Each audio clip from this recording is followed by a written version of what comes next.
ठीक है।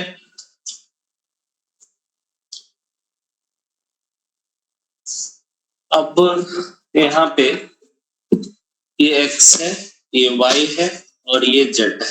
थोड़ी देर के लिए आप ये अज्यूम करिए कि अगर मेरा z एक्सिस नहीं है तो x एक्सिस पे कोई भी पॉइंट हो उसका कोऑर्डिनेट जो होगा वो x, 0 होगा, y कोऑर्डिनेट 0 होता है, ठीक है।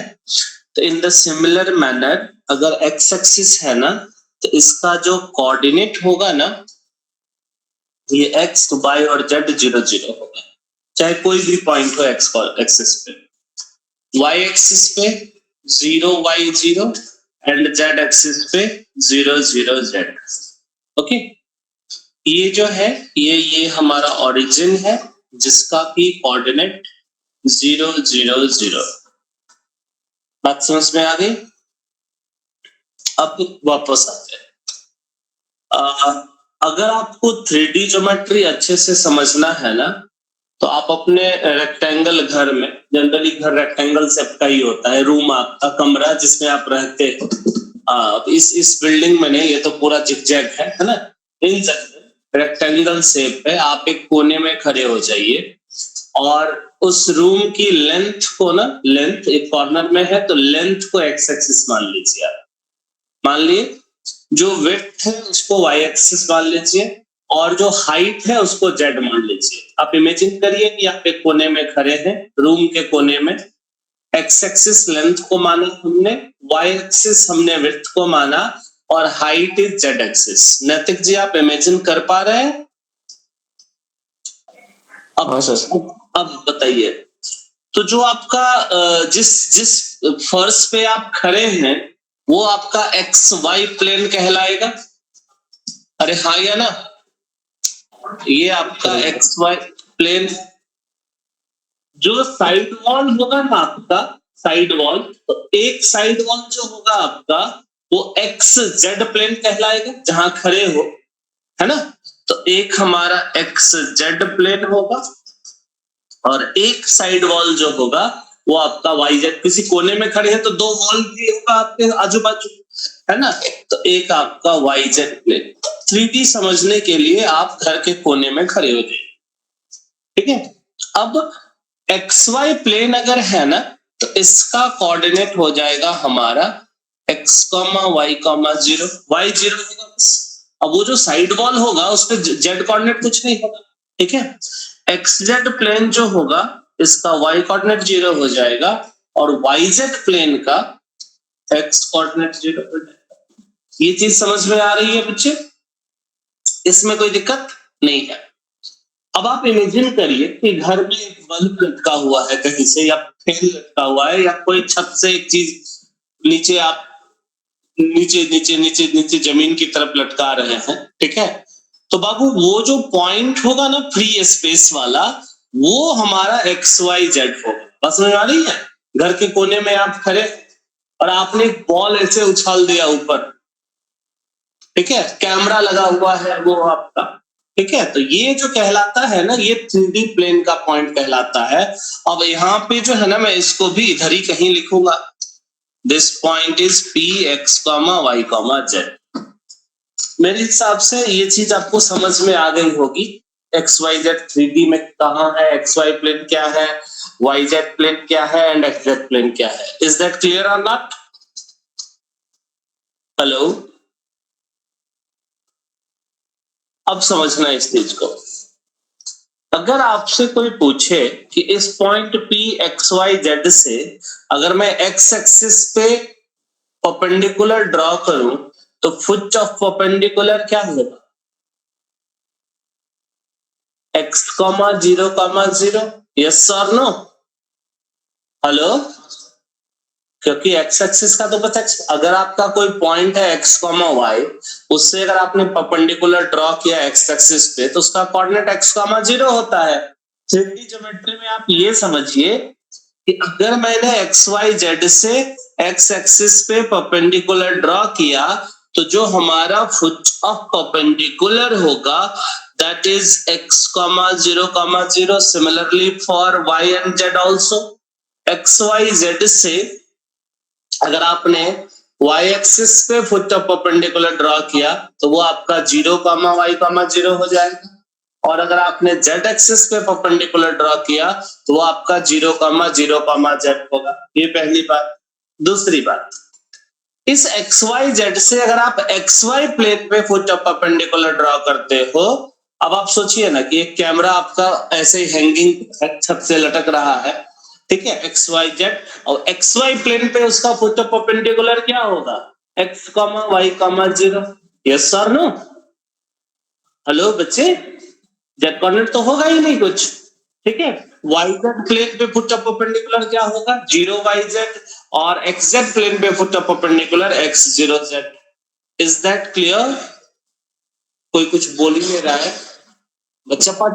हाँ तो आपको ना 3D ज्योमेट्री थोड़ा सा विजुअलाइज करना है। चीजें बहुत आसान है, 2D से ज्यादा आसान है।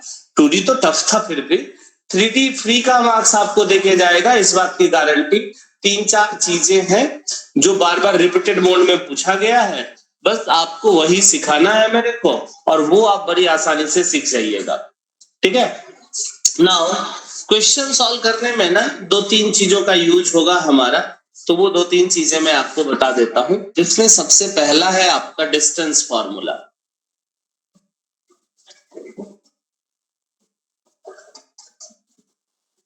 ठीक है।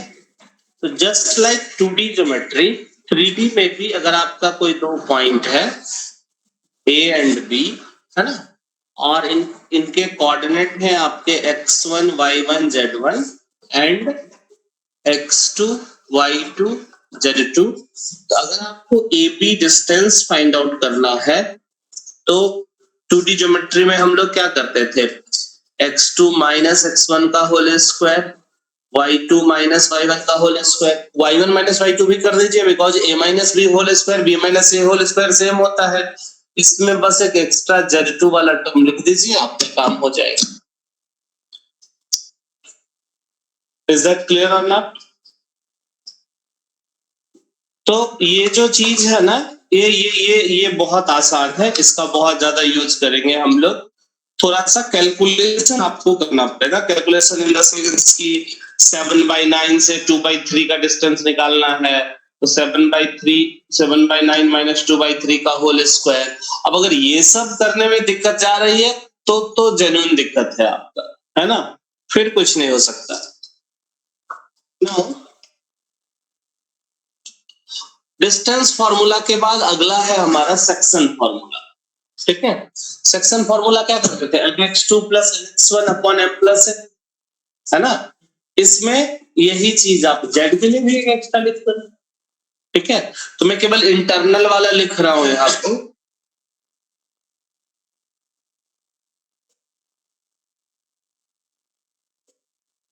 सेक्शन फॉर्मूला, अगर मान लीजिए कि पॉइंट है आपका A B, है ना, this point is B, P अगर बाहर हो जाए तो एक्सटर्नल डिवीजन बोलते हैं हम लोग। x1, y1, z1, this point P is x, y, z, and ये है हमारा x2, y2 and z2।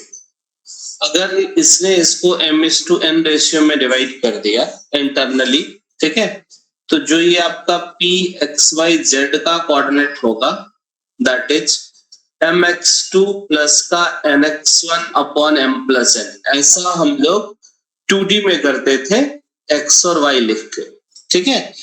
my2 जो चीज दूसरे के पास है उससे मल्टीप्लाई कर देते थे m प्लस n, बस इसी में एक z वाला टर्म ऐड कर दीजिएगा।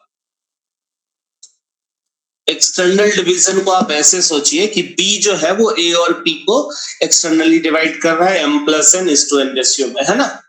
तो आप वहां से डील कर लीजिएगा इसको। तो section formula I think clear. Hello बच्चा लोग? हाँ सर। है ना। तो इसके लिए हम मेन उन पोर्शंस पे फोकस करने वाले हैं जो एग्जाम में आएगा, है ना। नेक्स्ट है हमारा मिड पॉइंट। तो मिड पॉइंट में पिछला वाला ही अगर 1:1:1 हो जाएगा तो हमारा मिड पॉइंट कहलाएगा, ठीक है। तो मैं यहाँ पे इसको m लिख देता हूं, और ये 1:1 कर देते हैं, ये m है, ये 1:1 है, ठीक है। तो यहाँ से हमारा m of xyz and that is x1 plus x2 by 2, y1 plus y2 by 2 and z1 plus z2 by 2। Clear है ये चीज? तो section formula, mid point, distance formula and 3D geometry का क्या है सीन, XY प्लेन क्या है, YZ plane क्या है, XZ प्लेन क्या है, ये सारी चीजें आई थिंक समझ में आ गई होगी आपको। ओके, अब हम आपको मिलवाते हैं मेन हीरो से 3D ज्योमेट्री का, and that is direction ratio and direction cosine. ठीक है, तो मैंने सबसे पहला जो टर्मिनोलॉजी लिख रहा हूं वो है हमारा डायरेक्शन कोसाइन। इसको in general L M N से रिप्रेजेंट करते हैं हम लोग। ठीक है, अब डायरेक्शन कोसाइन क्या होता है एक बार समझ लेते हैं, और आपको ना समझने से ज्यादा फील लेना है इसका कि डायरेक्शन कोसाइन आखिर है क्या। अपने सी बात है, हम लोग रट्टाफिकेशन तो नहीं मारेंगे, बट कॉन्सेप्ट क्या है, क्वेश्चन को नए तरीके से कैसे हैंडल करना है, कोई नया क्वेश्चन फ्रेम होके अगर सामने आ जाए तो उसको कैसे आप हैंडल करिएगा, ये तभी आपसे हो पाएगा जब आपका कॉन्सेप्ट एकदम क्रिस्टल क्लियर हो। फॉर्मूला ओरिएंटेड काम नहीं चलने वाला। ठीक है, तो डायरेक्शन कोसाइन, कोसाइन मतलब कॉस थीटा, नाम से ही पता चल रहा है। ठीक है, तो सपोज करिए कि अगर कोई पॉइंट है हमारा P यहाँ पे, जिसका पोजीशन वेक्टर जो है वो हमारा x, y एंड z है। सही है, तो हमने क्या करा, इस O से इस P को मिला दिया, OP लाइन हो गया हमारा। सही है, अब समझिएगा इधर ध्यान से, मैंने यहाँ पे देखा ये x एक्सिस है, ये y एक्सिस है, ये z एक्सिस है। ठीक है, अब ये तीनों एक्सिस इस OP लाइन के साथ कुछ ना कुछ एंगल बनाएगा। एंगल हमेशा एंटी क्लॉकवाइज डायरेक्शन में हम लोग मेजर करते हैं। तो मान लीजिए कि x एक्सिस ने इसके साथ अल्फा एंगल बनाया। ठीक है, y एक्सिस जो है वो इसके साथ बीटा एंगल बना रहा है ना, एंड z एक्सिस ने इसके साथ गामा एंगल बनाया। ओके, x एक्सिस ने बनाया अल्फा, y एक्सिस बीटा और z एक्सिस गामा। तो जो अल्फा बीटा गामा है ना, इसको हम लोग बोलते हैं अल्फा बीटा गामा, इसको हम लोग बोलते हैं डायरेक्शन एंगल। ठीक है, हेलो, इज दैट क्लियर? और इसी में अगर कॉस लगा दीजिएगा ना, तो cos alpha, cos beta, cos gamma, this is said to be direction cosine. ये क्लियर है? ये हमारा डेफिनेशन हो गया। मैथमेटिकली कैसे यूज करेंगे वो हम देख लेंगे, but right now this is the direction angle and cos alpha, cos beta, cos gamma are said to be direction cosine. ये समझ में आ गया?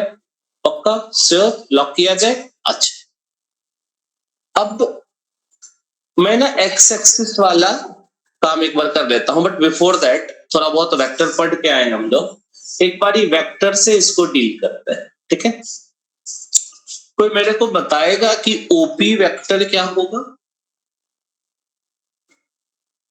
ये तो कोई भी बता सकता है। x minus 0 i cap, y minus 0 j cap, z minus 0 k cap. Okay, मैंने जानबूझ के 0 0 0 लिया है क्योंकि आगे चल के मैं जो पॉइंट लूंगा ना वो ओपी की जगह ए बी पॉइंट लूंगा। ए बी का भी अलग अलग कोऑर्डिनेट रहेगा, ओरिजिन जरूरी थोड़े है हमेशा लेना। ठीक है, तो मैंने इसको ऐसा लिख दिया। ठीक है। चलिए अगले स्टेप में हम इसको मैनेज करते हैं। This is written as OP vector is equal to X I cap plus का वाई जे कैप प्लस का जेड के कैप। सही है। मान लीजिए थोड़ी देर के लिए कि मैंने इसको आर वेक्टर माना, कोई दिक्कत नहीं ना? हेलो बच्चा पार्टी, कोई दिक्कत नहीं? अच्छा, अगर ओपी वेक्टर ये है तो ओपी का मैग्नीट्यूड क्या होगा? Magnitude is nothing but X square plus Y square plus का जेड स्क्वायर। इसी को ना हम लोग आर वेक्टर का मॉडुलस भी बोलेंगे, है ना? मैं थोड़ा सा देखिएगा इस चीज को, मैंने इसको आर मान लिया सिंपल। जो मॉडुलस है ना, मैंने एज्यूम किया है कि ये आर है। जैसे जैसे वेक्टर फ्री टर्म दिखेगा ना, अब हमारा कॉन्फिडेंस अच्छा रहता है, क्वेश्चन सॉल्व करने में हम कंफर्टेबल फील करते हैं, आपको लगेगा आप 2D ज्योमेट्री कर रहे हो। सही है। तो ये हमारा ओपी वेक्टर हो गया, हमने यहां से आर वेक्टर और आर निकाल लिया। ठीक है, यहां तक कोई दिक्कत नहीं ना? अब जो काम होने वाला है ना वो बड़ा सॉलिड काम होगा, और ये जिसने समझ लिया, समझिए पूरा 3D ज्योमेट्री समझ लिया। क्यों? क्योंकि हर अगले क्वेश्चन में डायरेक्शन रेशियो और डायरेक्शन कोसाइन का यूज होगा। अगर मैं आपसे पूछूं कि ओपी कैप क्या होगा, तो आप क्या बोलिएगा? यूनिट वेक्टर क्या होता है? वेक्टर अपॉन उसका मैग्नीट्यूड, है ना? तो ये हो जाएगा ओपी वेक्टर अपॉन ओपी का मैग्नीट्यूड। बात समझ में आ रही है?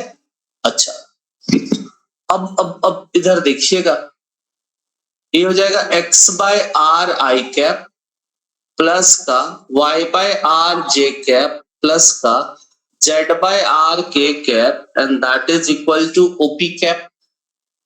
हाँ या ना? Spandan ji, is that clear? हाँ सर। अब ये बताइए, वेक्टर लिखना और उसका यूनिट वेक्टर लिखना ये आपको आता है?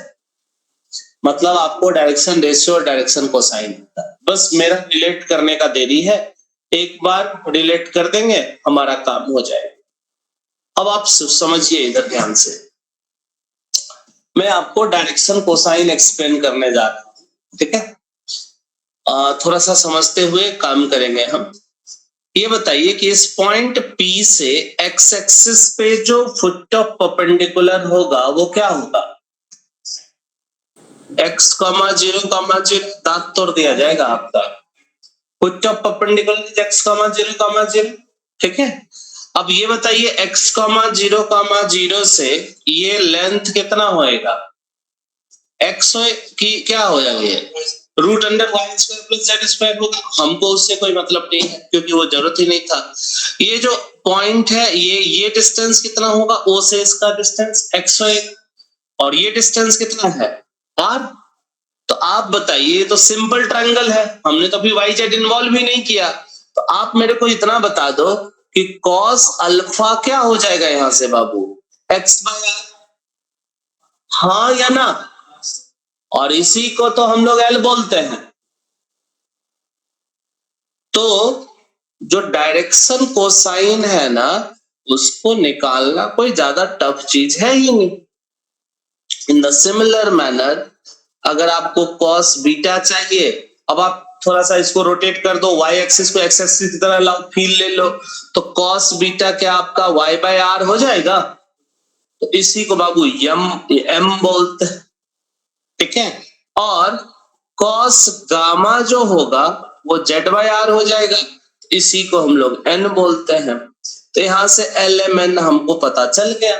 अब देखिएगा इधर, अच्छी बात क्या है, अच्छे लोग, अच्छी बात, अगर आपने ओपी कैप लिखा, ठीक है, तो एक्स अगर आपने यूनिट वेक्टर बना दिया ना, तो आई जे के का जो कोफिशिएंट होता है ना, वही आपका डायरेक्शन कोसाइन है।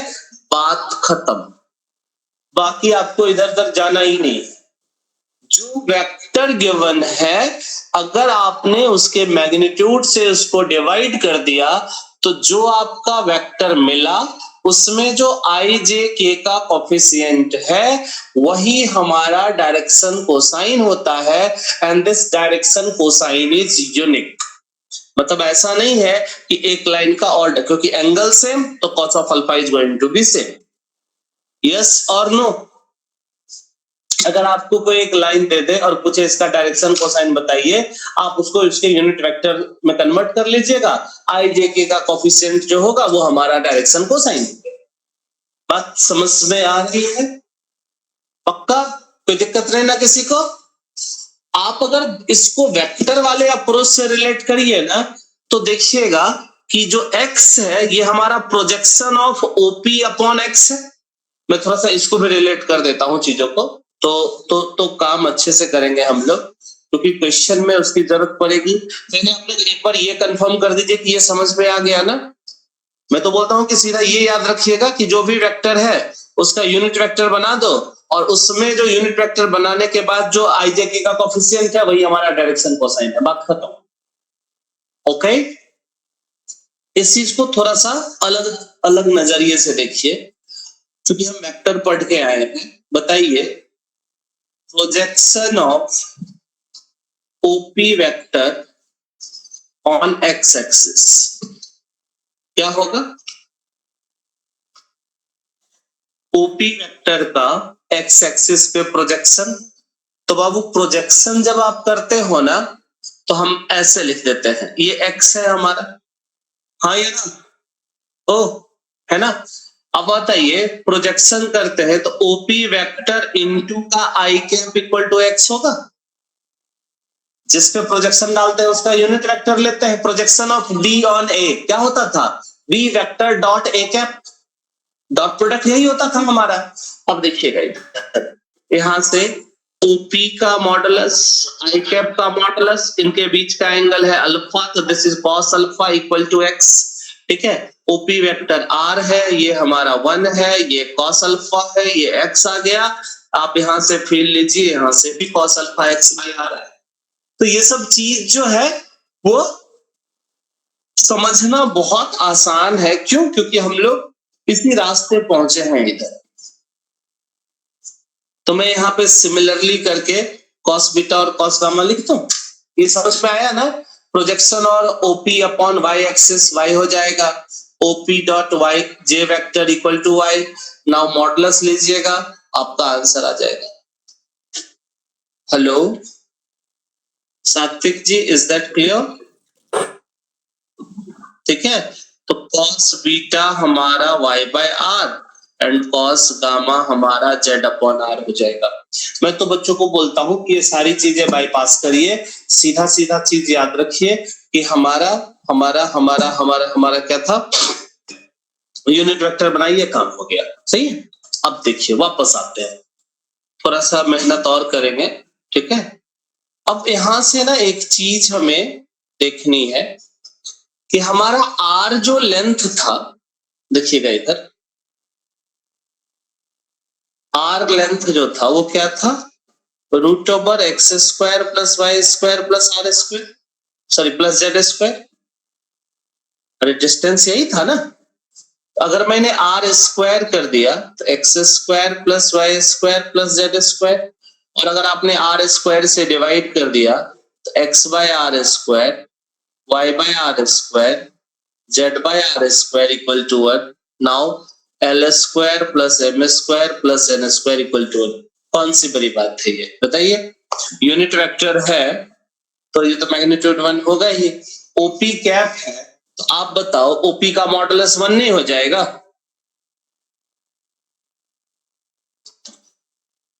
अगर कोई यूनिट वेक्टर है, पूरा वेक्टर तो हम यही पढ़ते हैं, if any vector is unit vector then magnitude is 1। तो अगर आपका ओपी कैप है, मैग्नीट्यूड 1 हो गया, तो this implies that root under L square plus M square plus N square equal to 1 and that is also L square plus M square plus N square equal to 1।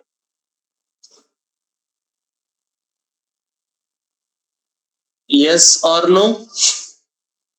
Hello? Yes. ठीक है, तो इसमें कोई दिक्कत ही नहीं है। बड़ी आसानी से आप चीजों को डील कर सकते हैं, है ना। अब इसी चीज को हम ऐसे देखेंगे कि अगर हमारा L square M square N square 1 है, ठीक है, तो एलएमएन तो cos alpha cos beta cos gamma है हमारा, तो इसको थोड़ा सा उस अल्फा बीटा गामा से भी रिलेट कर देते हैं और फिर आगे बात करेंगे। तो मैंने यहाँ पे लिख दिया cos square alpha where alpha beta gamma are direction angle, cos square gamma 1 होगा। मान लीजिए कि अगर आपसे alpha beta gamma direction angle देके sine square alpha sine square beta sine square gamma पूछे, कुंजू जी बताइए क्या होगा answer? Answer is 2 y2। LHS में अगर जस्ट नीचे वाला टर्म ऐड करिएगा sign square alpha cos square alpha 1 sign beta cos beta का स्क्वायर 1 और sign square gamma cos square gamma 1, तो LHS 3 था, RHS 3 चाहिए, 1 था तो 2 ऐड कर दिया हमने। तो यानी कि इन दोनों को ऐड करिए तो आपका 3 आएगा LHS, तो 3 RHS कर दिया। अगर आपसे पूछा जाए cos ऑफ 2 अल्फा प्लस का cos ऑफ 2 बीटा प्लस का cos ऑफ 2 गामा, क्या हो जाएगा जल्दी बताइए, जल्दी बता दीजिए। -1। आप ना इन दोनों को सब्ट्रैक्ट कर दीजिए, cos square theta minus sine square theta cos 2 theta, तो 1 - 2 = -1। बात समझ में आ रही है बच्चे? Hello yes sir. हेलो, ठीक है। इसी का स्पेशल केस अगर मान लीजिए alpha equal to beta equal to gamma हो जाए, तो इन दैट केस हमारा cos अल्फा की वैल्यू कितनी हो जाएगी? 3 cos स्क्वायर अल्फा 1, तो ±1/√3, है ना। और यही हमारा L है और L हमारा M और N के इक्वल हो जाएगा, है ना। तो cos alpha alpha beta gamma same है, अगर तो cos alpha equal to cos beta equal to cos gamma हो जाएगा, तो this is also equivalent to M equal to N। नहीं, तो हमारा जो डायरेक्शन कोसाइन हो जाएगा, एक सेकंड, ठीक है, तो direction cosine is going to be 1/√3 1/√3 1/√3 और -1/√3 -1/√3 -1/√3, ओके ना।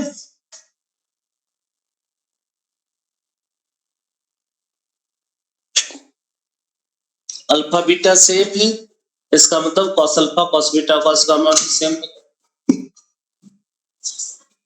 अब हम लोग डायरेक्शन कोसाइन सक्सेसफुली डील कर चुके हैं। ये बहुत आसान चीज निकला हमारा। कोई भी वेक्टर है, अगर आपने उसका यूनिट वेक्टर बना दिया, तो जो ij k का कोफिशिएंट होता है वही हमारा हमारा हमारा डायरेक्शन कोसाइन होता है। नाउ अब हम आपको लिए चलते हैं डायरेक्शन रेशियो पे, है ना।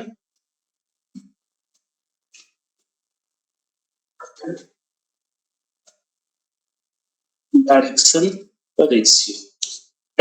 रेशियो रिप्रेजेंटेड बाय ABC, है ना। अब ये ABC क्या है, ये थोड़ा सा समझते हैं, ये उससे भी ज्यादा आसान है, ठीक है। अब डायरेक्शन रेशियो जो है ना, कोई ऐसी क्वांटिटी जो डायरेक्शन कोसाइन के प्रोपोर्शनल, ठीक है।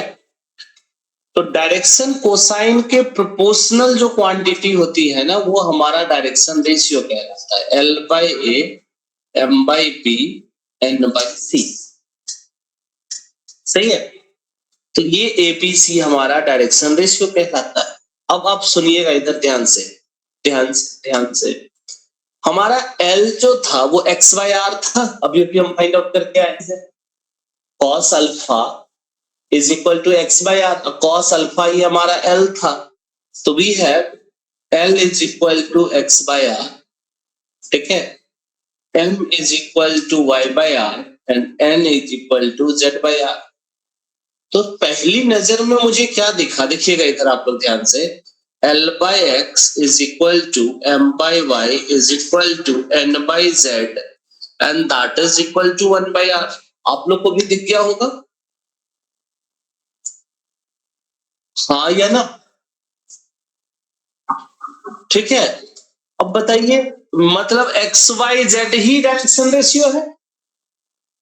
हाँ, तो आपको ना कहीं दूर जाने की जरूरत ही नहीं है। अगर आपका ये दिया हुआ है कोई भी पॉइंट, है ना, जैसे कि ये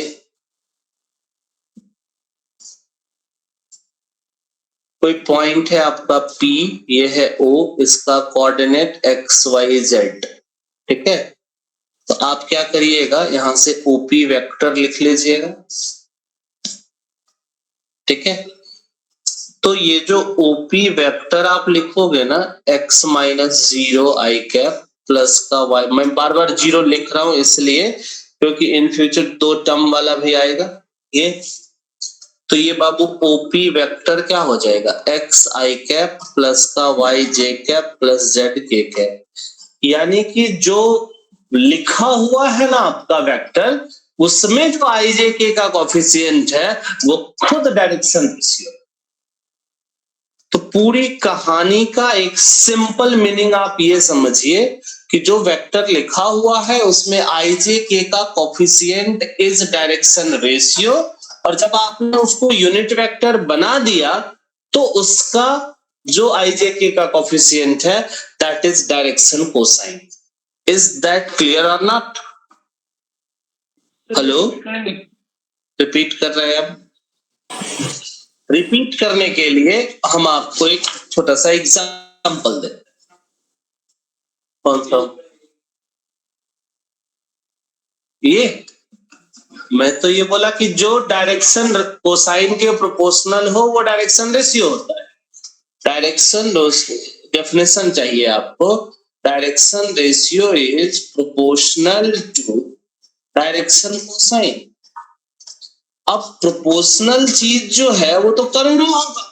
जैसे मान लीजिए कि हमारा डायरेक्शन रेशियो जो है, डायरेक्शन कोसाइन 1/√3 1/√3 1/√3 है, सपोज थोड़ी देर के लिए एलिमेंट 1/√3 1/√3 1/√3 है। अगर किसी का मन हुआ कि इसको √3 से मल्टीप्लाई कर देते हैं तो 1 1 1 क्या हमारा डायरेक्शन रेशियो होगा? किसी का मन हो 2√3 से मल्टीप्लाई कर देगा सारे टर्म को, तो 2 2 2 क्या डायरेक्शन रेशियो होगा ना। किसी का मन होगा 10 से मल्टीप्लाई कर देंगे, 10 10 10 डायरेक्शन रेशियो होगा, हो तो गया। किसी का मन होगा 5/2 से मल्टीप्लाई करेंगे, क्या वो डायरेक्शन रेशियो होगा? बिल्कुल होगा। स्पंदन जी का क्वेश्चन ये था कि मेरे को समझ में नहीं आया, तो मैं आपको ये सब सारी चीजों से दूर कहीं अलग लिए चलता हूं, और मैंने आपको एक एग्जांपल दिया कि मैंने R वेक्टर जो लिखा है वो 2i प्लस का 3j प्लस का 4k लिख दिया। सही है, कोई दिक्कत नहीं। अब आपसे पूछा जाएगा कि बताइए इसका डायरेक्शन रेशियो क्या होगा? तो डायरेक्शन रेशियो इज 2 3 4। बात समझ में आ रही है? कोई दिक्कत? अच्छा, अगर कोई बच्चा इसी में क्लेम कर रहा है कि नहीं इस लाइन का डायरेक्शन रेशियो 4 6 8 है, आपको लोड नहीं लेना है, वो भी होगा। किसी ने बोल दिया कि नहीं इसका डायरेक्शन रेशियो 1 3/2 और 2 है, आपको खुश हो जाना है, वो सही है। किसी ने बोल दिया 3 से डिवाइड करके कि 2/3 1 और 4/3 है डायरेक्शन रेशियो, हम बोलेंगे हाँ है। किसी ने इसको 10 से मल्टीप्लाई करके बोला कि 10 15 और 20 है डायरेक्शन रेशियो, हाँ है। इज दैट क्लियर स्पंदन जी? तो डायरेक्शन रेशियो जो होता है ना वो हमारा यूनिक नहीं होता, this is not unique. Direction ratio आप इसी लाइन का क्लेम कर सकते हैं 4 6 8, आप डिवाइड मार के 1 3/2 2, है ना, ये यूनिक नहीं होता। Direction ratio is not unique, but primary नजर में जो आई जे के का कोफिशिएंट है वही हमारा direction ratio. Is that clear और नॉट? अब हम बात करते हैं डायरेक्शन कोसाइन की। तो अगर मैंने इसका यूनिट वेक्टर बना दिया, यूनिट वेक्टर मतलब 2 का स्क्वायर 4, 3 का स्क्वायर 9, 9 4 13 और 4 का स्क्वायर 16, तो 13 प्लस 16 29, ठीक है। तो जब आप आर कैप बना दीजिएगा तो आर कैप आपका कितना हो जाएगा, 2 by root 29, 3 by root 29 and 4 by root 29। तो हमारा जो डायरेक्शन कोसाइन होगा इसका वो हो जाएगा 2 upon root 29, 3 upon root 29 and 4 upon root 29। Obvious सी बात है, यूनिट वेक्टर बनाए थे हम, दे देते हैं ना।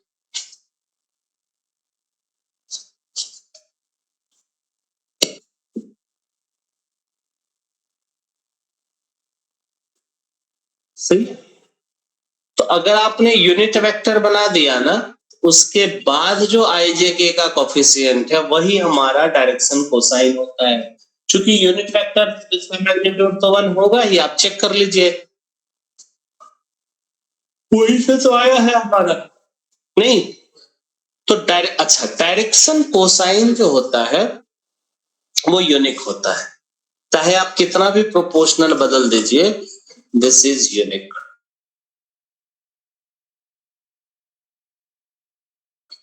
स्पंदन जी को अब समझ में आया कि डायरेक्शन रेशियो और डायरेक्शन कोसाइन क्या होता है? yes, अगर कोई इसी में ध्यान से सुनिएगा, एक और इंटरेस्टिंग चीज बताने जा रहे हैं। जैसे मैंने 4 6 8 कर दिया, ठीक है, तो आर वेक्टर बोल सकते हैं 1:1:1 रेशियो है, वही है, कोई दिक्कत नहीं है मुझे। अगर मान लीजिए कि किसी एक ने आर वेक्टर को 4i कैप प्लस का 6j कैप प्लस का 8k कैप लिख दिया, तो डायरेक्शन रेशियो हमारा कितना हो जाएगा, 4 6 8। अब जब बाबू आप इसको यूनिट वेक्टर बनाने जाइएगा तो 16 प्लस 36 प्लस का 64 कितना होगा ये, 16 प्लस का 64 तो 80 और प्लस का 6, हाँ बोलिए, 16 प्लस का 64 80 और प्लस का 36 116, तो ये हो जाएगा 4 अपॉन का रूट अंडर 116 आई कैप, 6 अपॉन का रूट अंडर 116 जे कैप, 8 अपॉन का रूट अंडर 116 के कैप। सही है। अब देखना इधर ध्यान से, अगर आपको इसका, ये मैंने यूनिट वेक्टर बनाया, अब यहां से 116 से 4 अगर आप बाहर निकालते हैं, हाउ मेनी टाइम्स 4, 29 इंटू 4 यही होगा, नहीं 25 इंटू 4 100 और 4 इंटू 4 16। तो आप ना इसको लिख सकते हैं 4 अपॉन का 2 रूट 29 आई कैप प्लस का 6 अपॉन का 2 रूट 29 जे कैप प्लस का 8 अपॉन 2 रूट 29 के कैप। नाउ ये 2 से 2, ये 2 से 3 और ये 2 से 4, क्या आपका वापस से डायरेक्शन कोसाइन जो है 2 by root 29, 3 by root 29 and 4 by root 29 आ गया है कि नहीं? तो डायरेक्शन कोसाइन जो होता है ना हमारा किसी भी वेक्टर का, वो यूनिक होता है। डायरेक्शन रेशियो का क्या है, जिस नंबर से मन है मल्टीप्लाई कर दीजिए, वही हमारा डायरेक्शन रेशियो। ये बात समझ में आई आप लोगों को कि नहीं आई? ऑनलाइन बच्चे प्लीज कंफर्म दिस, ठीक है। तो मैं बता रहा हूं कि पूरा कोऑर्डिनेट ज्योमेट्री जो है ना, उसमें 3D ज्योमेट्री में 70 to 80% चीज यही है, डायरेक्शन रेशियो, डायरेक्शन कोसाइन, इन्हीं को हमको आपस में मैनेज करना है। अगर आपको ये चीज समझ में आ गया ना, तो अब बिना तामझाम के सीधा आंसर बताइएगा आप, है ना। मैं आपको दूंगा और डिजाइन बना के दे रहा हूं, और आप ना मुश्किल से 3-4 सेकंड का टाइम लेना है और इसका डायरेक्शन रेशियो और डायरेक्शन कोसाइन बता देना है। अभी तक हमने जो भी चीज एक्सप्लेन किया उसमें एक पॉइंट हमारा 0 था और दूसरा पॉइंट हमने XYZ लिया था, बट क्या हमेशा ये चीज होगा? बिल्कुल नहीं होगा। तो क्या क्या हो सकता है? अब देखिए, मैंने इस बार 0 लिया है, ठीक है। अब मैंने 2 पॉइंट लिया है, एक पॉइंट लिया है x1 y1 z1, दूसरा पॉइंट लिया है b x2 y2 and z2। Okay, अब आप यहां से बताइए कि AB वेक्टर जो है वो क्या हो जाएगा? x2 minus x1 i cap plus का y2 minus y1 j cap plus का z2 माइनस का z1 k cap. Is that clear? Hello, तो अगर आपसे कोई पूछे कि इसका डायरेक्शन रेशियो क्या होगा, x2 minus x1 y2 minus y1 और z2 माइनस z1, सीधा इनके कोऑर्डिनेट के बीच का difference and that is the direction ratio. अगर हमने ये वेक्टर लिख दिया लाइन का इक्वेशन, तो जो i j k का कोफिशिएंट है वही हमारा डायरेक्शन रेशियो होगा प्राइमरी नजर में। अब मान लो कि कोई x1 माइनस x2 लिख दिया, क्या उसका गलत है? नहीं, सही है। किसी ने इसको 2 से मल्टीप्लाई कर दिया, क्या डायरेक्शन रेशियो होगा? होगा। किसी ने हाफ से मल्टीप्लाई कर दी, क्या डायरेक्शन रेशियो यही होगा? बिल्कुल यही होगा, ठीक है। बट अगर आपको इसका डायरेक्शन कोसाइन फाइंड आउट करने के लिए बोला जाए, तो उस केस में r जो है वो हमारा AB का मैग्नीट्यूड हो जाएगा, ठीक है। और इसको हम लोग ऐसे कैलकुलेट कर लेते हैं, x2 minus x1 whole square, y2 minus y1 whole square and z2 minus z1 whole square. तो आप तो बता ही सकते हैं ना कि AB कैप जो होगा x2 minus x1 by r i cap, y2 minus y1 by r j cap plus of z2 minus z1 by r k cap. Is that clear? तो हमारा जो डायरेक्शन कोसाइन हो जाएगा इसका वो क्या हो जाएगा? x2 minus x1 by r, y2 minus y1 by r, z2 minus का z1 by r, where r is the modulus of this। बिना किसी एफर्ट के आप इन सारी चीजों को कर सकते हो, हाँ या ना? कोई अगर इसको वेक्टर वाले अप्रोच से आपको सिखा रहा है, अच्छे टीचर आपको क्या करके सिखाएंगे पता है? वो बोलेंगे कि projection of AB upon x axis, तो फिर वो लिखेंगे AB vector dot I cap, AB vector dot I cap, this is nothing but x2 minus x1। तो अगर आपने इस चीज को x1 0 ले लिया और ये x2 0 हो जाएगा, तो यही डिस्टेंस तो x2 माइनस x1 है। तो आपका जो IJK का कोऑर्डिनेट होता है ना, वो बेसिकली अगर किसी क्वेश्चन में कुछ भी मेंशन नहीं है और केवल एक पर्टिकुलर चीज दिया हुआ है कि projection of AB vector upon x axis is 5, मतलब वो आई कैप का कोफिशिएंट 5 दिया गया है। बात समझ आ रही है? हेलो, तो direction cosine and direction ratio बहुत ही बेसिक सा चीज है, आप लोग इसको ज्यादा कॉम्प्लिकेटेड मत बनाइएगा। बात समझ में आ रहा है? कोई दिक्कत नहीं ना? अच्छा, अब यहाँ पे दो चीज हुई है। पहला मैंने ओपी ओरिजिन से लाइन लिया था, उसका प्रोजेक्शन एक्स एक्सिस पे लिया, फिर हम थोड़ा सा ओरिजिन से ऊपर उठे, दो रैंडम कोई नंबर पिक किया, उसका प्रोजेक्शन ले रहे हैं, लेकिन स्टिल एक्स एक्सिस पे ही ले रहे हैं। लेकिन ज्यादातर क्वेश्चन तो ऐसा होगा कि एक लाइन रहेगा, उसका प्रोजेक्शन दूसरे लाइन पे रहेगा, वो एक्स एक्सिस नहीं है, दूसरा कोई रैंडम लाइन है हमारा, ठीक है। तो अगला हेडलाइन मार्क करिएगा, and that is my favourite one, ठीक है। Projection of a line upon given line.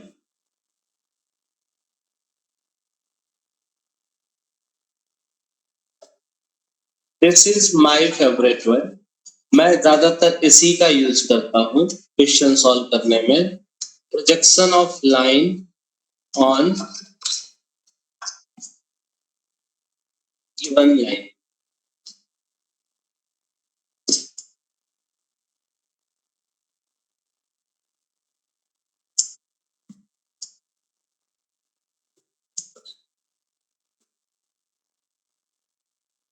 अब थोड़ा सा समझिएगा, थोड़ा सा समझने से पूरा काम हो जाएगा।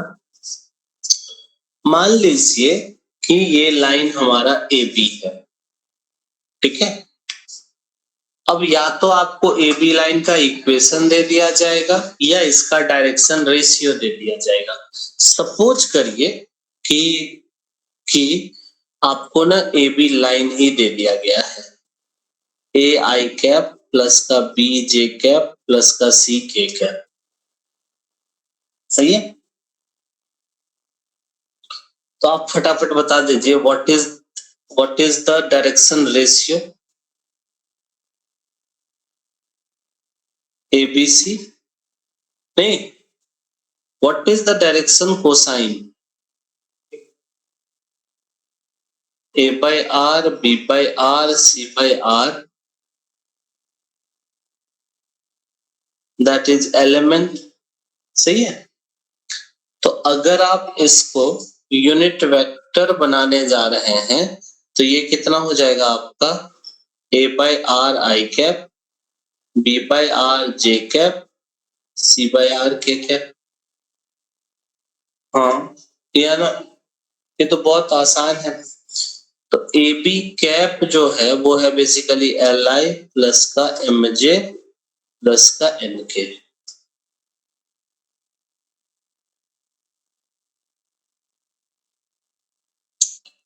सही है बच्चे ये चीज। यानी कि अगर आपका कोई लाइन का इक्वेशन दिया हुआ है ना तो बिना टाइम गवाए हम उसका यूनिट वेक्टर निकालेंगे और यूनिट वेक्टर जो होता है वही डायरेक्शन कोसाइन होगा और जो वेक्टर गिवन है वो हमारा डायरेक्शन रेशियो हो जाएगा। मेजॉरिटी ऑफ क्वेश्चन यहीं से निपट जाएगा आपका, हाँ या ना। चलिए तो इसकी फील्डिंग सेट की है।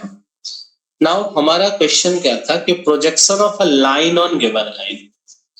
तो ये एक रैंडम कोई लाइन ले लिया हमने, ठीक है, और इस लाइन का कोऑर्डिनेट है हमारा पी क्यू, सही। एक रैंडम लाइन हमने पी क्यू ले लिया। अब इसका प्रोजेक्शन हमें ए बी पे डालना है। पी का कोऑर्डिनेट है x1 y1 z1, q is x2 y2 z2।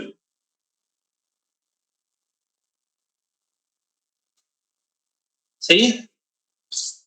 अभी तक हमने जो भी चीज आपको बताया उसमें बातों ही बातों में ये चीज तो बता ही दिया है ना कि हमारा डायरेक्शन रेशियो बेसिकली प्रोजेक्शन होता है किसी भी वेक्टर का अपॉन एक्स एक्सिस या जिस लाइन पे डाल रहे हैं। देखिए यहाँ पे आपका ए बी में आई कैप जब ये बना रहे हैं आप तो ए बी वेक्टर क्या था हमारा, x2 minus x1 I cap था। तो इसका डायरेक्शन रेशियो क्या था, x2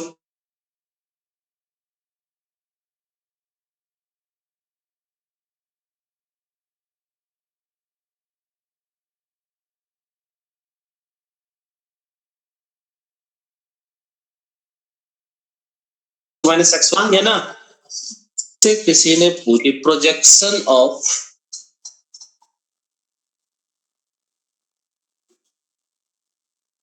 PQ vector on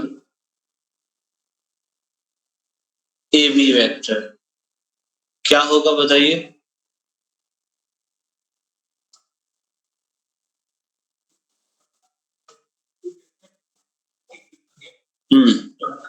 PQ vector और AB का कैप कर देंगे।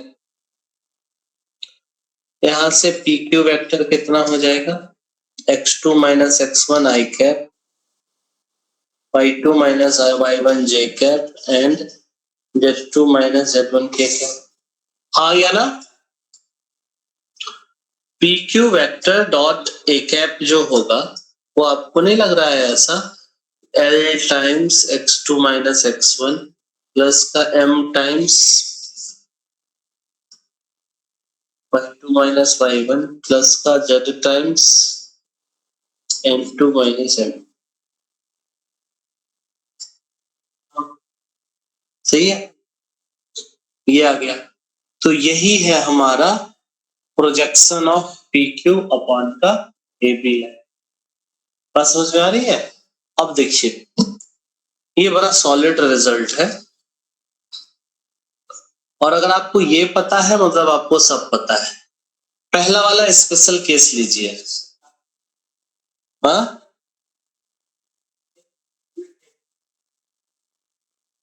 अच्छा अच्छा, ये दिस इज एन इंटू का जेड टू माइनस जेड। अब जैसे प्रीवियस केस पे चलते हैं, मान लीजिए कि जिस ए बी वेक्टर जो था वो एक्स एक्सिस हो गया। एक्स एक्सिस क्या हो जाएगा? एक्स एक्सिस के साथ कितना एंगल बना? 0 डिग्री cos 0 1। एक्स एक्सिस का डायरेक्शन कोसाइन कितना हो जाएगा? 100, खुद के साथ 0 और y और z के साथ 90 90, तो cos 90 तो 0 होता है। एक्स एक्सिस का डायरेक्शन कोसाइन कितना होगा? 100। तो बताइए पी क्यू का एक्स एक्सिस पे प्रोजेक्शन कितना? एल का वैल्यू 1 और एम और एन का वैल्यू 0 0 पुट कर दीजिए तो x2 माइनस x1। देखिए पिछला केस यही आया था।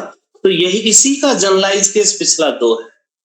अगर मान लीजिए कि एक वेक्टर आप ओरिजिन मान लिए, पी को ओरिजिन मान लिया, तो अब आप बताइए ओ क्यू का प्रोजेक्शन क्या होगा? x2i plus y2j plus z2k। ठीक है, आप 0 0 एज्यूम कर लीजिए, एक्स एक्सिस पे प्रोजेक्शन क्या हो जाएगा? सीधा x बचेगा। हाँ या ना? तो चीजें बहुत आसान है। प्रोजेक्शन किसी वेक्टर का एक्स एक्सिस पे पड़ा तो एक्स एक्सिस वाला डायरेक्शन रेशियो, वाई पे जो पड़ा वो वाई एक्सिस वाला, जेड पे पड़ा वो जेड एक्सिस वाला।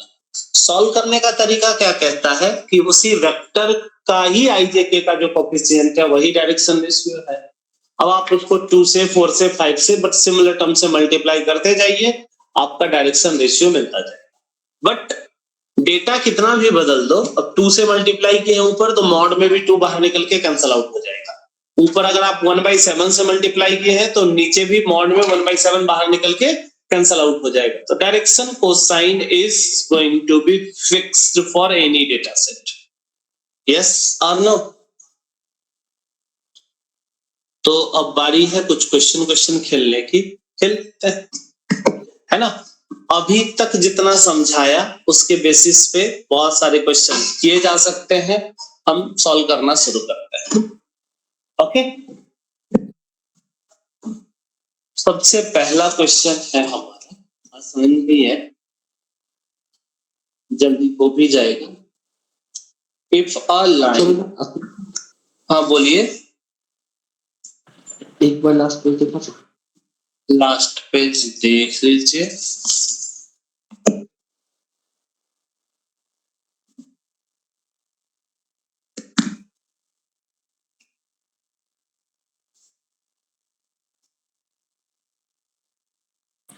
हाँ सर हो गया, हो गया, ठीक। Coming to the question, question है इफ अ लाइन मेकिंग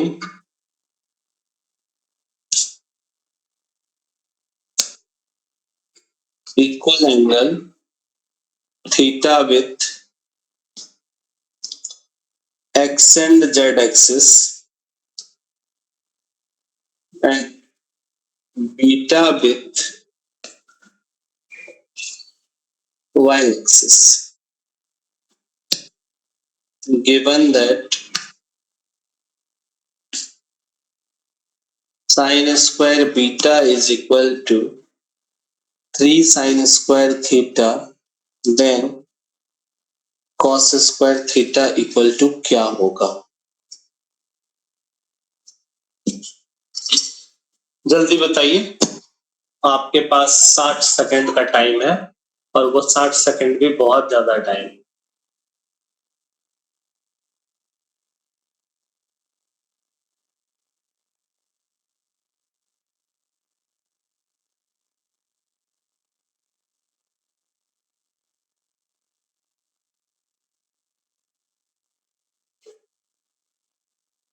आज कौन सा दिन है? सैटरडे दिन है आज।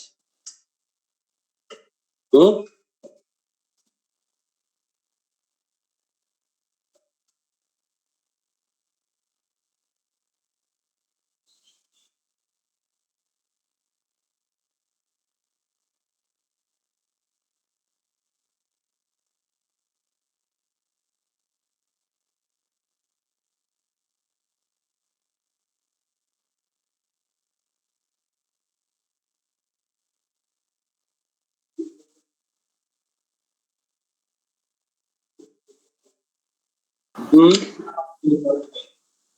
3/5। बाकी बच्चे बताइए। Sir half. हाफ? हाँ सर। गलत है।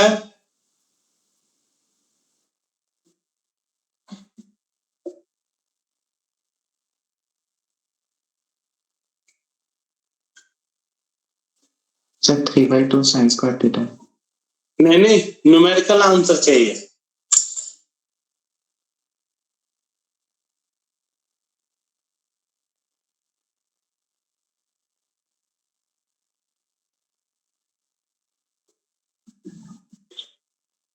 Three by five is right answer. Yes sir, 3/5। सही है।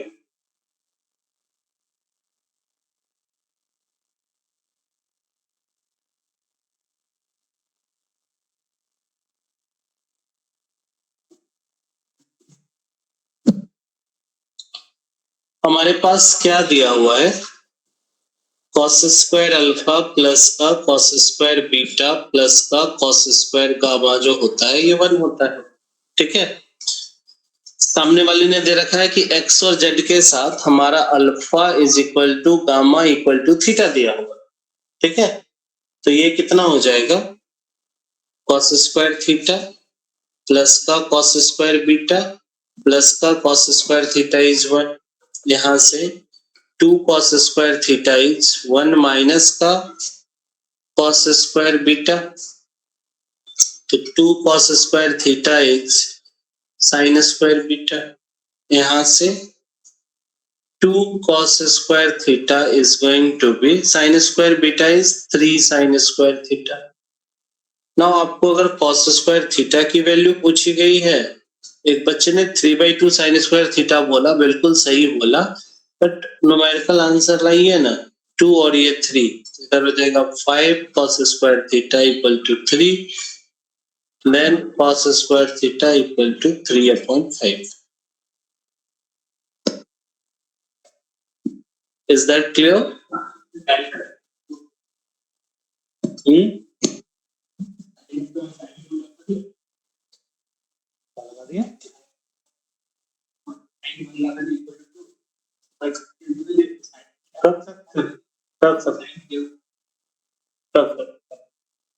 ये बोल रहे हैं कि हमने sin square alpha plus sin square beta plus sin square gamma equal to 2 लगा दिया है, और वो हो जाएगा sin square theta plus sin square theta plus 3 sin square theta का वैल्यू 2 हो गया, तो 5 sin स्क्वायर थीटा का वैल्यू 2/5 हो गया, तो cos स्क्वायर थीटा 3/5 हो जाएगा, क्योंकि दोनों का सम 1 होता है। आपकी जैसी मर्जी वैसे कर सकते हैं, इंपॉर्टेंट है करना क्वेश्चन को। अगले क्वेश्चन पे चले। अगला जो क्वेश्चन है हमारा आसान है, और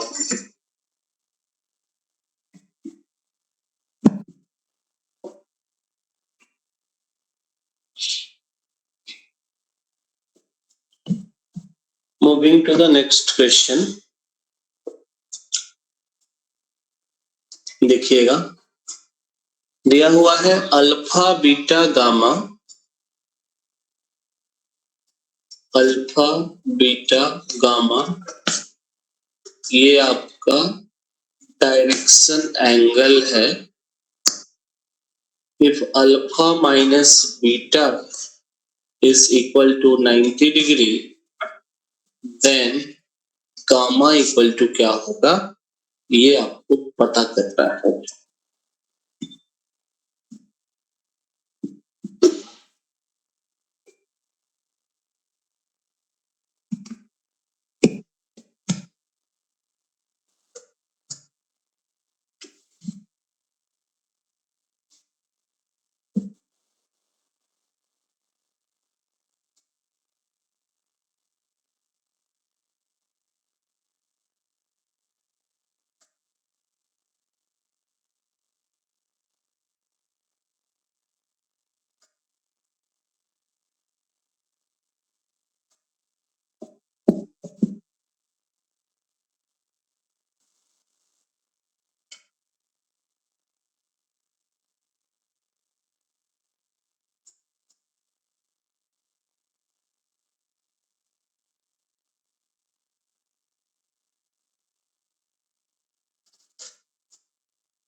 Sir, pi by 2. Pi by 2 is right answer.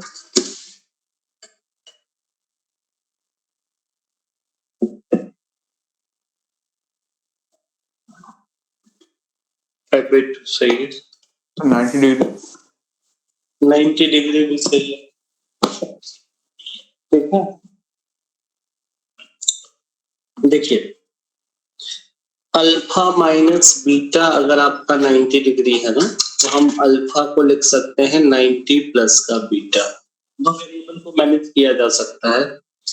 हमारे पास गामा पूछा गया है, स्टार्ट करते हैं वही स्टैंडर्ड रिजल्ट्स थे, cos square alpha cos square beta cos square gamma equal to 1। ठीक है, यहाँ से cos स्क्वायर, इसको मैं 90 डिग्री प्लस बीटा बोल सकता हूँ, प्लस का cos स्क्वायर बीटा प्लस का cos square gamma equal to 1। cos 90 plus beta sin beta होता है, this is sin square beta plus का cos स्क्वायर बीटा प्लस का cos square gamma equal to 1। Now sin square beta plus cos square beta is going to be 1। 1 plus का cos square gamma is 1। यहाँ से 1 1 cancel out हो गया। ठीक है, तो cos ऑफ गामा 0, तो gamma equal to pi by 2। तो ये बहुत आसान है, ये सब पीवाईक्यू की लिस्ट से निकाल रहा हूँ क्वेश्चन। तो चीजें कितनी आसान है वो आप समझ सकते हैं देख के। ये सब क्वेश्चन को जल्दी जल्दी सॉल्व करना है और बाकी क्वेश्चन जो है वो अपने आप सॉल्व हो जाएगा। इस टाइम को लेके उस टाइम को मैनेज करना है, मतलब 60 मिनट में हो सकता है कोई क्वेश्चन 30 सेकंड में हुआ, कोई क्वेश्चन 10 मिनट भी ले सकता है। तो वो उसके लिए आपको थोड़ा सा एफर्ट डालना पड़ेगा। डिटर्मिनेंट में हम लोगों ने जो प्रैक्टिस करी है, तो अगर एक भी उस फॉर्मेट का क्वेश्चन आ गया, इनफाइनाइट सॉल्यूशन वगैरह वाला जो आया, उससे थोड़ा थोड़ा टाइम बचा के और जिस क्वेश्चन में ज्यादा टाइम लग रहा है उसको देना है आपको। अगला क्वेश्चन दे रहा है, मेरे को क्वेश्चन लिखने में ज्यादा टाइम लगेगा, आपका आंसर कंपैरेटिवली जल्दी आ जाएगा। दिया हुआ है, if a line makes an angle of pi by 4 with the positive direction of each of x-axis and y-axis। ठीक है, then the angle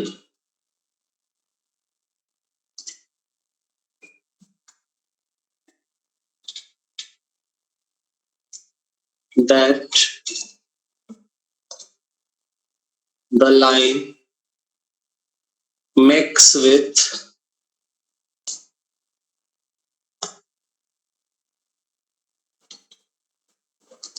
positive direction of z-axis is।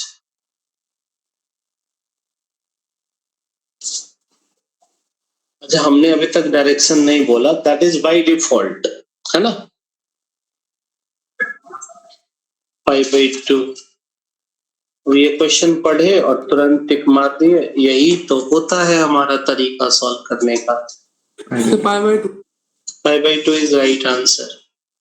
cos square 45 degree plus का cos square 45 degree plus का cos square gamma equal to 1। 1/√2 का whole square plus 1/√2 का whole square plus का cos square gamma is 1। दो half plate मिलके एक full plate तो हो ही जाता है ना। Hello, equal to 1। खाने के मामले में दो हाफ एक फुल से ज्यादा होता है। ठीक है, तो यहाँ से cos गामा की वैल्यू 0 हो जाएगी, गामा आपका π/2 हो जाएगा, और ये जेईई मेंस का पी/क्यू का question. Moral of the story ये है कि बस करते जाइए, you will get your answer. ठीक है, थोड़ा सा सही डायरेक्शन में जाना है। अच्छा, ऐसा नहीं है कि क्वेश्चन हमेशा आसान ही पूछा है। कुछ क्वेश्चन जो है हमारा वो प्रॉपर टाइम टेकिंग वाला भी है, उसमें से एक क्वेश्चन करवाते हैं आपको। ठीक है,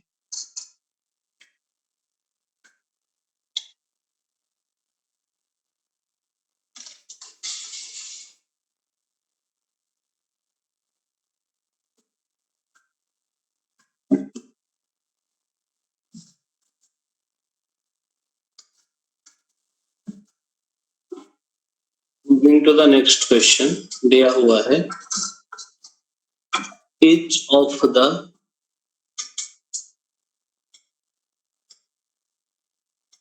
angle beta and gamma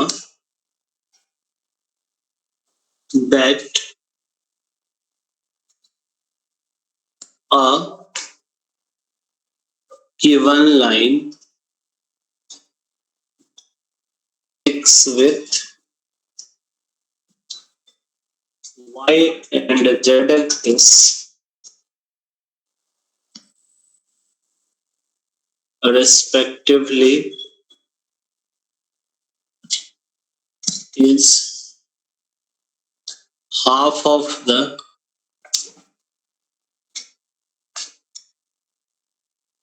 angle that this line makes with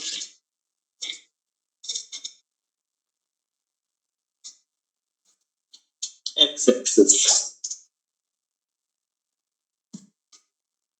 Then find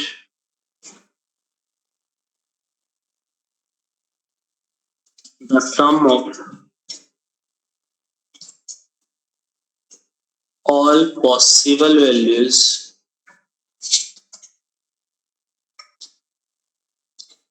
angle beta is.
5।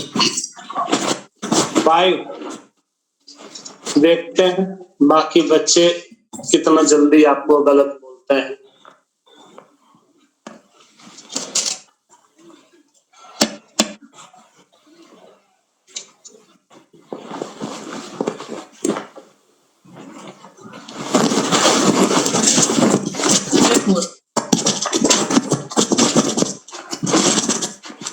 Sir हाँ बोलिए। 6π/4।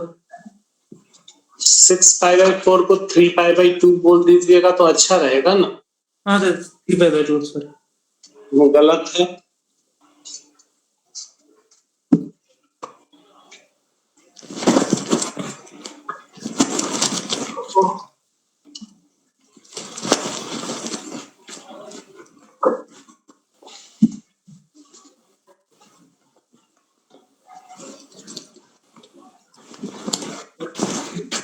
कितना?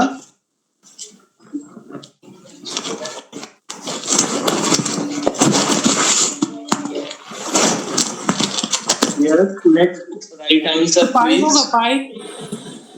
पाई तो मैंने गलत बोल दिया बाबू। मैंने पाई को गलत बोल दिया।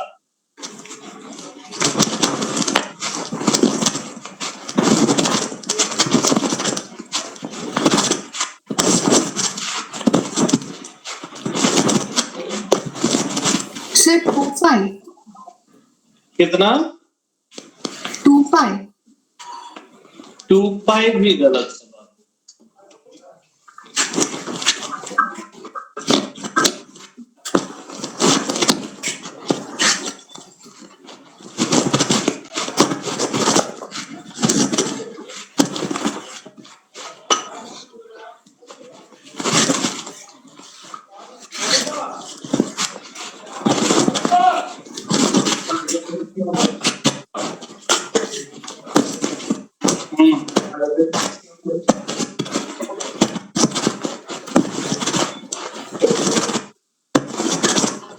किसी की वो सर आवाज आ रही है, आप उसको प्लीज म्यूट कर दीजिए।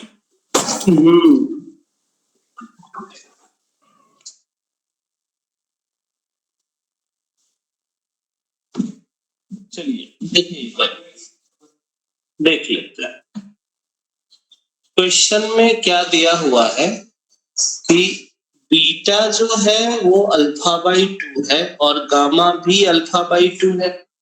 नहीं, और हमें पता है कि cos² alpha plus cos² beta plus का cos² गामा 1 होता है। बस यहीं से कहानी शुरू करना है आपको, ठीक है। अब मेरे को लगा कि अल्फा में सारा टर्म का रिलेशन है तो अल्फा निकाल लेते हैं, बाद में बीटा को उसका हाफ कर देंगे हम, ठीक है। तो cos² अल्फा प्लस का cos² α/2 प्लस का cos² α/2 इक्वल टू 1, सही है। तो यहाँ से 3π/8 होगा। 3π/8 भी गलत है। आप लोग पता नहीं कुछ। 3π/4 इज राइट आंसर। 3π/4 सही आंसर है। ये देखिए, ये 2 cos² α/2 हो गया। इस 1 को भी इधर बुला लेते हैं तो -1 हो गया। नाउ अच्छी बात यह है कि इस -1 को इसी के साथ क्लब कर दीजिए आप, ठीक है।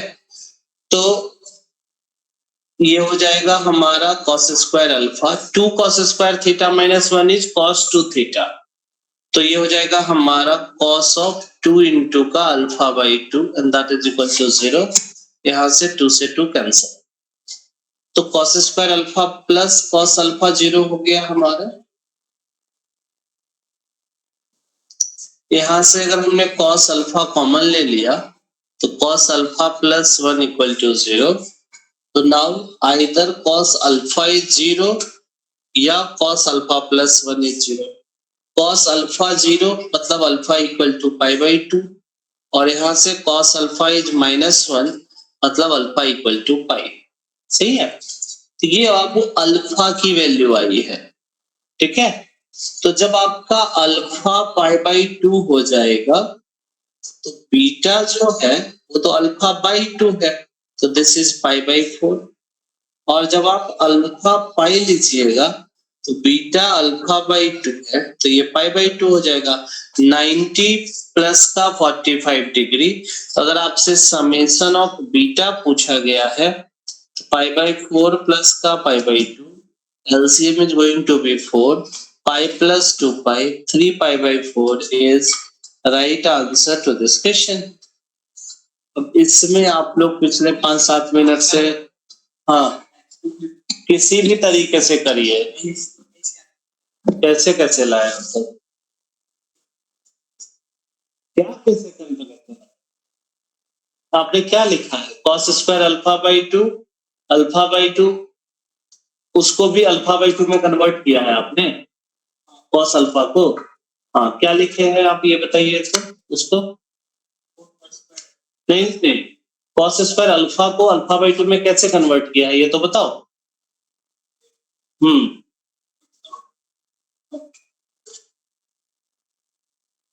ठीक है, पूरा स्टेप बाय स्टेप लिखिए। इधर 3 कैसे हुआ वो लिखिए। तो हाँ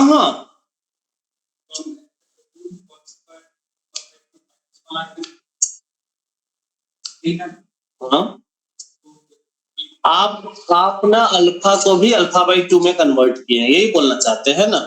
तो वो हो जाएगा आपका 2 cos square alpha by 2 minus 1। तो इधर आके 3 कैसे हो गया है? ऐसे ही हवा में एक स्टेप खा गए, बाकी पूरा सॉल्यूशन गलत कर दिए। तो ये एक बड़ी खराब आदत होती है बच्चों की कि जल्दबाजी करने के चक्कर में ना वो एक स्टेप गायब कर दिए, अब बाद में उसको काटेंगे फिर से। अब उस एक स्टेप को ब्रेक करके 4 स्टेप लिखेंगे, लेकिन पहली बार में नहीं करेंगे पूरा, है ना। फील सॉरी, ट्रिगो की वजह से थोड़ी गलत होना चाहिए, ये क्वेश्चन नहीं होना चाहिए।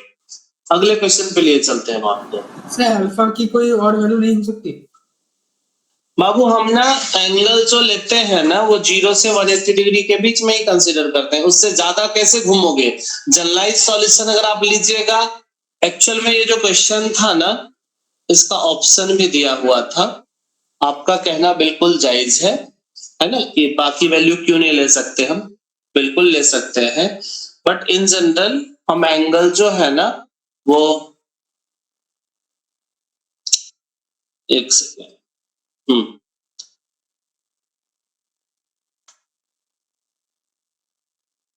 और आपको भी जो आंसर देना चाहिए था वो लिस्ट वाला ही देना चाहिए था, है ना। अब यहां से आप लोग के हिसाब से मेरा ऑप्शन जो था ना, अगर कोई भी एंगल और भी ले लेते हैं, जैसे 3 पाई बाई 4 है, ये हमारा पाई है, पाई किसी कंडीशन में नहीं आएगा। आप चाहे कोई भी और केस ले लीजिए, 3 पाई बाई 2 गलत आंसर है। The right answer is 3 pi by 4।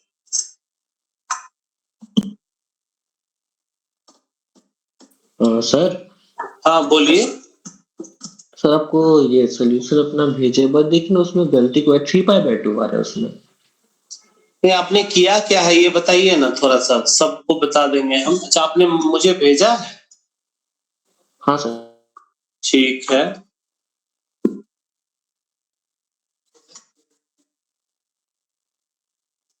एक सेकेंड, ऐसे ऐसे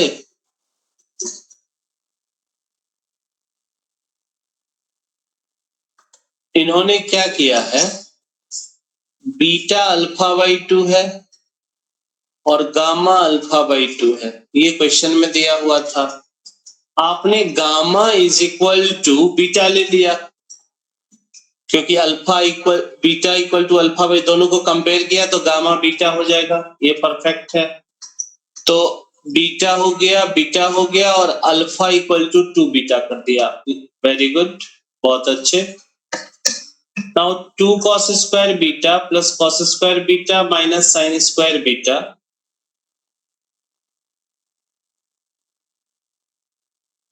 cos स्क्वायर 2 बीटा का फॉर्मूला क्या होगा बताइए तो। हेलो, अच्छा सर वहां पे गलती होगा। हाँ और गलत को तो गलत ही बोलेंगे ना। आप लोग का एक्चुअली 3D वीक नहीं है, ट्रिगो ही नहीं आता है और खुद चेक भी नहीं कर पा रहे हैं, ये सबसे बड़ा इश्यू है। क्या एक बार देखो, आप कुछ भी कर लीजिए, आपका यही आंसर आएगा। पहली बात तो ये आंसर नहीं आ रहा है। क्या किया आपने, बताइए, फिर से बताइए। आपने cos स्क्वायर अल्फा को हाफ एंगल में कन्वर्ट करने का सोचा है, यही ना? ठीक है, इसको आप 2 cos स्क्वायर अल्फा बाई 2 -1 लिख सकते हैं। लिख दिए, तो ये हो जाएगा आपका 4 cos square alpha by 2 equal to 2। ठीक है, तो cos स्क्वायर अल्फा बाई 2 की वैल्यू कितनी हो जाएगी? +(1/√2) की 2 होगा। 4 तो उधर जाएगा तो 2 4 होगा, और रूट लीजिएगा तो 2 होगा ना नीचे। तो 2 नहीं, एक 1 था, -1 2, तो 2/4। हाँ ठीक है, आ गया, ठीक है।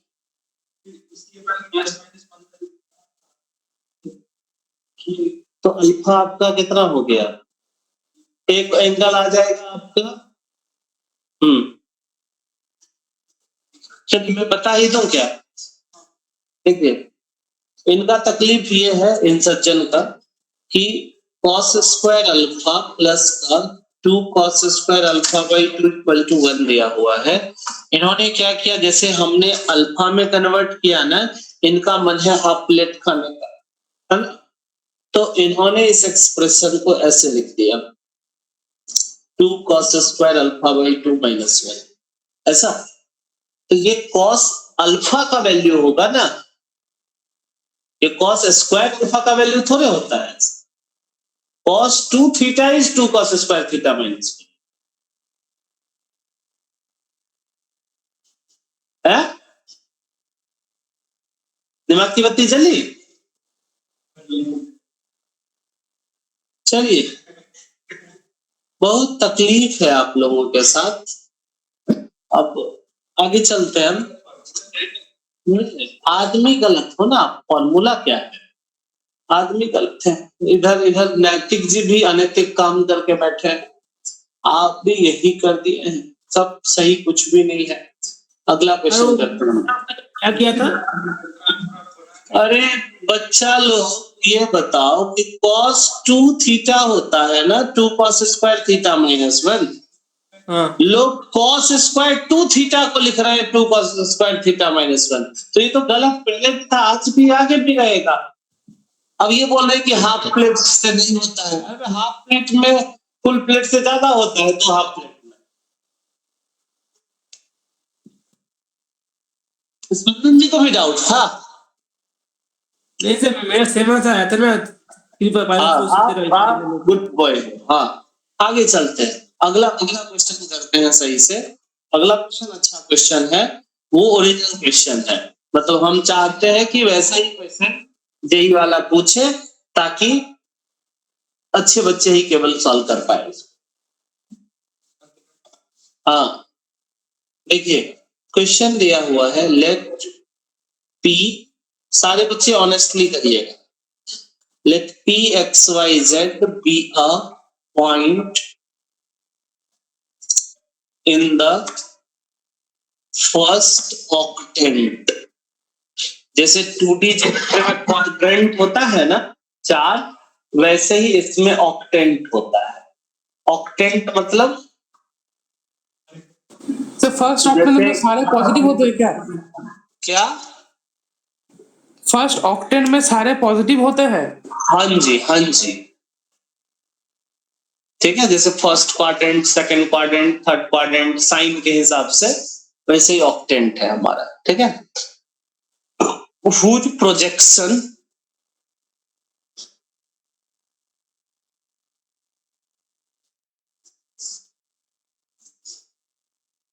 in the xy plane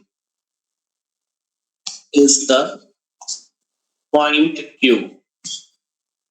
xy plane पे इसका जो प्रोजेक्शन है वो Q है। Let OP equal to gamma, इस गामा से कंफ्यूज मत होइएगा। OP इक्वल टू गामा दिया है, मतलब गामा लेंथ की बात की गई है, ठीक है ना। क्वेश्चन में जो दिया है वही देखें ना। द एंगल बिटवीन, मान लो कोई बच्चा रट्टा मार के आया होगा तो तुरंत दे देगा ना answer. If the angle between OQ and positive x-axis b theta and the angle between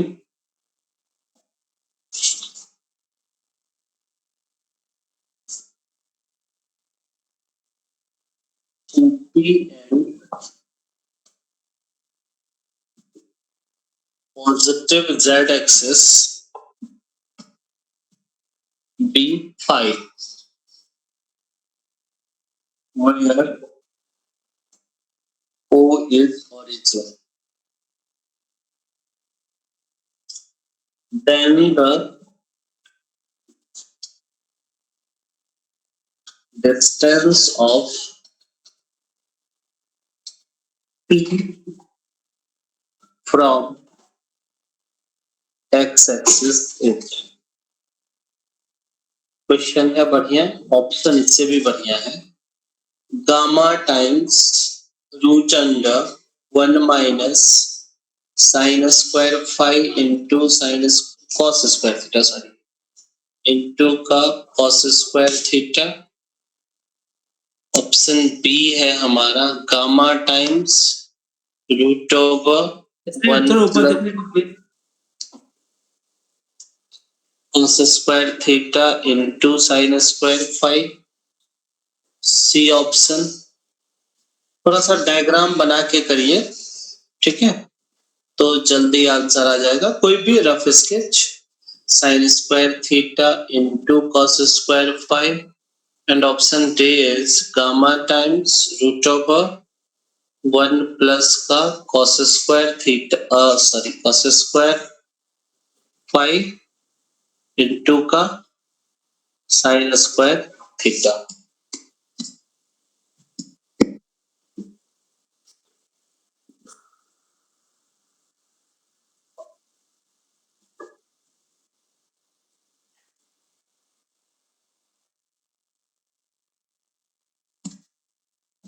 करिए सॉल्व, बताइए आंसर।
सर आंसर बी होगा।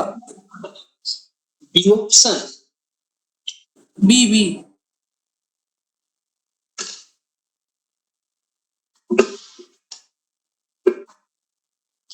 देखते हैं बाकी लोग क्या करते हैं।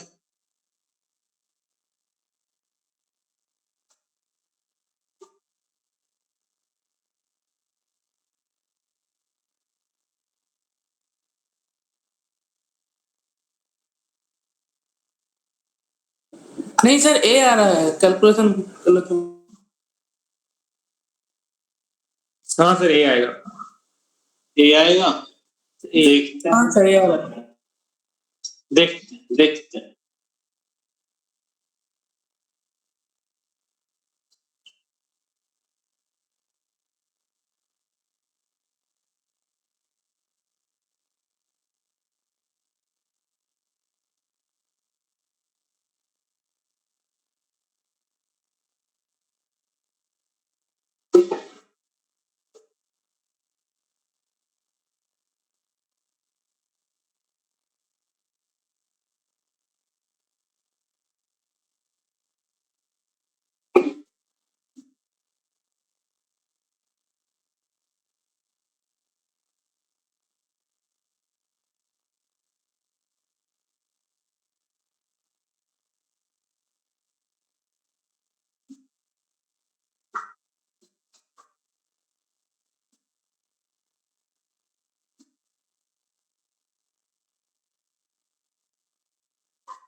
तो खरीदते हैं।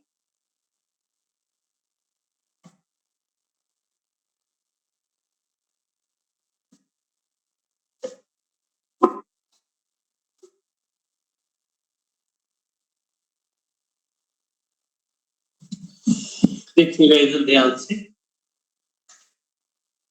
ये एक बढ़िया क्वेश्चन है, ये करना चाहिए था आप लोग को।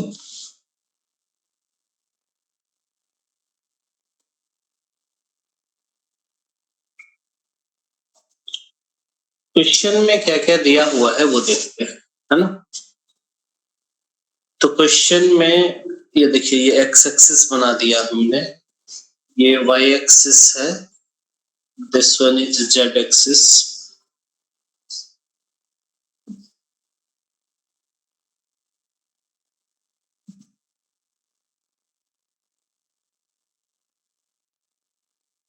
जो जो बोला गया है वो सब काम कर लेते हैं हम लोग, है ना। एक पॉइंट है हमारा P X Y Z in first octant, है ना। तो इसी को रेफरेंस लेके कहानी शुरू करिए। एक पॉइंट पी है X Y Z first octant में, इसका प्रोजेक्शन जो है वो, अगर option A is right answer, इसका जो प्रोजेक्शन आप करिएगा तो वो प्रोजेक्शन क्यू जो होगा एक्स वाई प्लेन में x, y, 0 हो जाएगा, है कि नहीं। अब क्या बोला गया है, ओपी का लेंथ जो है वो गामा है, this is of gamma length, OP length gamma. The angle between OQ and positive X axis be theta. ये जो OQ है इसने पॉजिटिव एक्स एक्सिस के साथ थीटा एंगल बनाया है, and the angle between OP and positive Z axis be phi. ये angle जो है आपका is phi, okay. Then find the distance of P from X axis. इस P का एक्स एक्सिस से डिस्टेंस आपको बताना है। तो P का एक्स एक्सिस से डिस्टेंस डिस्टेंस मतलब परपेंडिकुलर डिस्टेंस, ठीक है। तो अगर ये पॉइंट हम मान लेते हैं, क्यू हमारा ऑलरेडी दिया हुआ है, पी डैश मान लेते हैं, तो we have to find PP dash, and PP dash is nothing but distance formula लगाइएगा तो root under Y square plus Z square की डिमांड है हमारी, ठीक है, पक्का। अब देखना, ओपी डिस्टेंस अगर आपको गामा दिया हुआ है, इसका मतलब X square plus Y square plus Z square is equal to gamma square. अगर आप चाहिएगा, क्योंकि गामा इंट्रोड्यूस करना पड़ेगा, है ना, तो Y square plus Z square को मैं लिख सकता हूं गामा स्क्वायर माइनस का एक्स स्क्वायर, सही है। हर ऑप्शन में गामा बाहर निकला हुआ है, तो मैंने यहां से भी गामा बाहर निकाल दिया, तो ये 1 माइनस का एक्स बाई गामा का होल स्क्वायर। नाउ जिसने एक्स बाई गामा निकाल दिया उसका काम हो जाएगा, ठीक है। अब आप बताइए मेरे को कि cos थीटा कैसे निकालिएगा आप इसका, एक्स एक्सिस और OQ के बीच का एंगल cos थीटा है, नहीं तो cos थीटा तो निकालना आसान हो जाएगा, दो वेक्टर के बीच का एंगल, तो दोनों का डॉट प्रोडक्ट, तो दिस इज x अपॉन का, ऐसे ऐसे लिख सकते हैं ना, हमारा OQ वेक्टर जो है that is going to be xi cap plus yj cap, cos theta जो होगा वो OQ dot i cap upon का OQ का मैग्नीट्यूड इनटू i cap का मैग्नीट्यूड, ठीक है। तो ये हो जाएगा x अपॉन का root over X square plus Y square into 1 and that is x upon root under X square plus Y square, सही है चीज। तो ये हो गया हमारा cos theta. Similarly OP vector जो है वो है xi प्लस का yj प्लस का z के, ठीक है। cos ऑफ फाई अगर आप निकालिएगा OP vector dot k cap upon का OP का मैग्नीट्यूड इनटू k कैप का magnitude, this is going to be z upon का root over x square plus y square plus z square into का 1, सही है चीज। तो ये हो जाएगा आपका कितना, z अपॉन का रूट अंडर